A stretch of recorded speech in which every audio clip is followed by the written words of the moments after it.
Hello everyone, welcome to my channel Samantha vlogs. ఈరోజు చూపించబోయే recipe ఏంటంటే మిరియాల రసం అండి. దానికోసం చింతపండు, టమోటా, రాళ్ళుప్పు ఇంకా చిటికెడు పసుపు వేసేసి నానబెట్టేసి పక్కకు పెట్టేసుకున్నాను. ఈలోపు నేను ఇక్కడ చూపిస్తున్నాను కదండి మిరియాల రసం కోసం ఏమేమి వేస్తాం అనేది. మిరియాలు, జీలకర్ర, ఇంకా కరివేపాకు, కొత్తిమీర, ఇంకా వెల్లుల్లి అండి. 4 అంటే కారానికి సరిపడా ఎండుమిర్చి తీసుకున్నాను. నేనైతే కారం యాడ్ చేయను.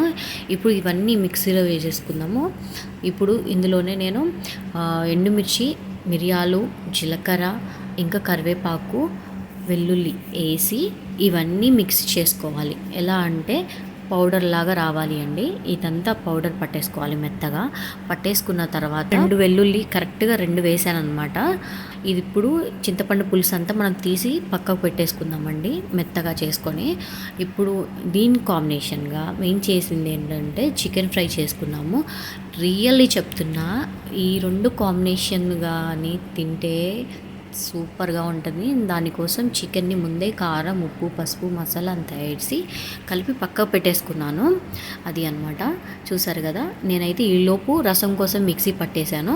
ఇలా అవ్వాలండి. ఇలా అయిందంటే మనకు కరెక్ట్గా అదంతా కరెక్ట్గా రసంలో పడుతుంది. ఈలోపు ఒక బాండిల్ పెట్టుకొని అందులో తగినంత ఆయిల్ వేసుకున్నాను. ఇప్పుడు మిక్సీ పట్టుకుందంతా దీంట్లో మిరియాలది అంతా పౌడర్ దీంట్లో వేసేసుకున్నాను అనమాట. ఇది కొంచెం దూరగా ఫ్రై అవ్వాలండి, పచ్చివాసన పోయే వరకు. ఎందుకంటే వెల్లుల్లి ఇవన్నీ వేసాం కదా, కరివేపాకు, ఇదంతా పచ్చివాసన పోవాలి.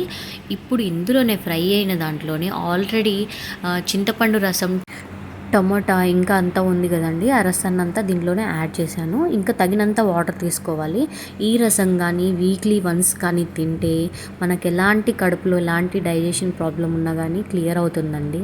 ఇంకా చాలా బాగుంటుంది కూడా. ఇందులోనే నేను కొత్తిమీర ముందే వేసేసుకున్నాను అనమాట, ఎందుకంటే కొత్తిమీర రసం అంతా కూడా దిగాలి కాబట్టి. చూసారు కదా, చాలా సింపుల్గా అయిపోతుంది రసం. వీక్లీ వన్స్ తింటే హెల్త్ కూడా చాలా మంచిదండి.